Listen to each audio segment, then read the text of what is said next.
चले आ जाए हम अपने नए चैप्टर नंबर 16 की रिव्यू एक्सरसाइज पे। इसमें आपके पास पहला क्वेश्चन ट्रू फॉल्स का है। फर्स्ट में आपसे कहा है R is the mid point of P Q if R is lying between P and Q. अगर आर आपके पास पी और क्यू के दरमियान में होगा तो आर मिड पॉइंट हो सकता है। तो ये बात दुरुस्त है, पी और क्यू के दरमियान ही मिड पॉइंट होगा आर, तो इधर ट्रू आएगा। नेक्स्ट आपसे कहा है in scalene triangle all sides are equal. तो ये बात गलत है, फॉल्स। आपके स्केलीन ट्राइंगल में कोई भी साइड इक्वल नहीं होती। नेक्स्ट आपसे कहा है perpendicular lines meet at an angle of 135 degree. तो ये भी गलत है, परपेंडिकुलर आपके 90 डिग्री पे मीट करते हैं।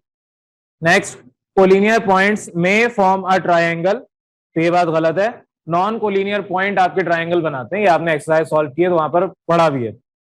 कोलिनियर पॉइंट का मतलब एक सीध में जो पॉइंट आ रहे हैं, तो एक सीध में लाइन के ऊपर पॉइंट आ सकते हैं, वो ट्राइंगल नहीं बना सकते।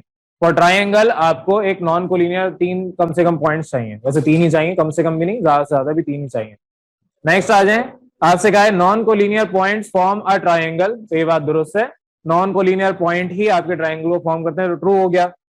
Next in an isosceles triangle two sides angles are equal. तो आइसोसेलेस ट्राइंगल के अंदर ये बात दुरुस्त है, दो साइड और दो एंगल इक्वल ही होते हैं। नेक्स्ट आपका 7 all the points that lie on the Y axis are collinear. Y axis पे जितने भी पॉइंट्स लाई कर रहे हैं वो सारे के सारे कोलिनियर हैं। तो ये बात दुरुस्त है, वाई एक्सिस आपकी एक सीधी लाइन है, तो जितने भी पॉइंट उस वाई एक्सिस पे ये सारे कोलिनियर पॉइंट्स हैं। नेक्स्ट आ जाए 8 पे आपसे कहा है intersection of X axis and Y axis is 0,0। ये बात दुरुस्त है, ओरिजिन हम इसको कहते हैं। तो ओरिजिन पॉइंट आपका इंटरसेक्शन ऑफ एक्स और वाई एक्सिस को कहा जाता है और उसकी वैल्यू 0,0 होती है। लास्ट आपके पास ट्रू फॉल्स है, the distance from origin to 6,0 is 36 unit. तो आपने जो डिस्टेंस फॉर्मूला पढ़ा है उसके थ्रू जब आप इसको सॉल्व करेंगे तो आपके पास √6² आएगा, तो 36 से 6 आना चाहिए। यहां पर ये फॉल्स है, अगर ये √36 लिखा होता तो ये ट्रू होता। नेक्स्ट पे आ जाए fill in the blanks. If A and B आपके कोई से भी दो पॉइंट्स है on the line, then line segment A B क्या होगी। जो फॉर्मूला आपने पढ़ा है स्ट्रेट लाइन का वही सेम आपके पास इसका आंसर आएगा। आपने क्या पढ़ा है, अंडर रूट में ए बी आपके दो पॉइंट्स हैं, आपने एक को x1 y1 दूसरे को x2 y2 का, तो x2 माइनस x1 का square plus y2 minus y1 का स्क्वायर, ये आपके पास फॉर्मूला है और ब्लैंक के अंदर यही आपने लिखना है is equal to this value. Next आ जाए सेकंड पे, collinear points lie on the same. अब कोलिनियर पॉइंट्स आपके सेम लाइन के ऊपर लाई करते हैं, कोई भी लाइन है उसके अंदर जितने भी पॉइंट्स हैं वो कोलिनियर है, तो लाई on the same line, answer इसमें ब्लैंक के अंदर लाइन लिखेंगे। थर्ड आपसे कहा in fourth quadrant x is greater than 0 and y अब क्या होगा, लेस देन 0 ग्रेटर देन 0 क्या होगा। तो फोर्थ क्वाड्रेंट में y की वैल्यू नेगेटिव होती है, x की वैल्यू पॉजिटिव होती है, तो ग्रेटर देन 0 का मतलब क्या होगा, x तो दुरुस्त है, y क्या होगा, लेस देन 0। तो आप यहां पर लिखेंगे y is less than 0, y तो लिखा हुआ है, आप आगे लेस देन 0 लिखेंगे, तो आगे और सिंपल से ये ब्लैंक फिल होगी। नेक्स्ट आपके पास अब क्वेश्चन नंबर 3 से ऑनवर्ड एमसीक्यूज है। फर्स्ट में कहा है two perpendicular lines meet at an angle of. दो परपेंडिकुलर लाइन हमेशा 90 डिग्री पे मीट करती हैं, तो आपके पास यहाँ पर 90 डिग्री, ऑप्शन सी करेक्ट है।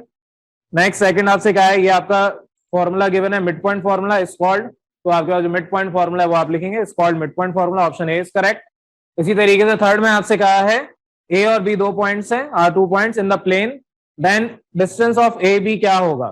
तो इसको आप सॉल्व करेंगे इस फॉर्मूले के अंदर पुट करके, जो फॉर्मूला लिखा है, तो यहाँ पे जब आप सॉल्व करेंगे इस फॉर्मूले पुट करके तो आपका आंसर 3√2 आ रहा होगा, यानी कि आपके अंडर रूट में 9 × 2 यानी कि 18 आंसर आ रहा होगा। तो आपके बाय 3√2 यूनिट्स, आपका डी ऑप्शन करेक्ट है। यहाँ पर सी भी सेम है।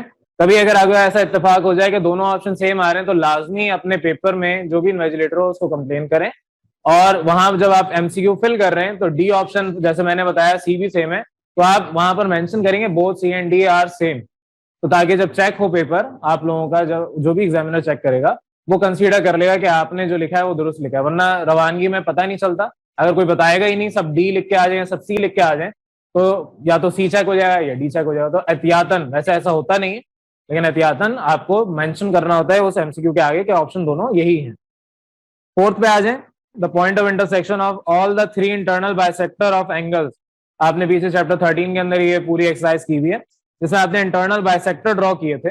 जब आप इंटरनल बाइसेक्टर ऑफ एंगल्स को ड्रॉ करते हैं तो जो पॉइंट ऑफ कॉन्करेंसी उनका आता है वो पॉइंट ऑफ कॉन्करेंसी जो सेंट्रल पॉइंट कहलाता है, जिसमें सारे बाइसेक्टर का पॉइंट कॉमन होता है, उस पॉइंट को आप कहते हैं इन सेंटर। वहां से अगर आप निकालेंगे, मेजर करेंगे लेंथ, तो आपके पास ट्राइंगल के अंदर एक सर्कल बन रहा होगा, तो इन सेंटर आपका वो कहलाता है। तो ये सिंपल सा आपके पास चैप्टर नंबर 16 लास्ट चैप्टर था इस पूरी किताब का, और यहां तक हमने सारी रिव्यू एक्सरसाइजेस सॉल्व कर ली हैं। यहां तक किसी भी कंफ्यूजन?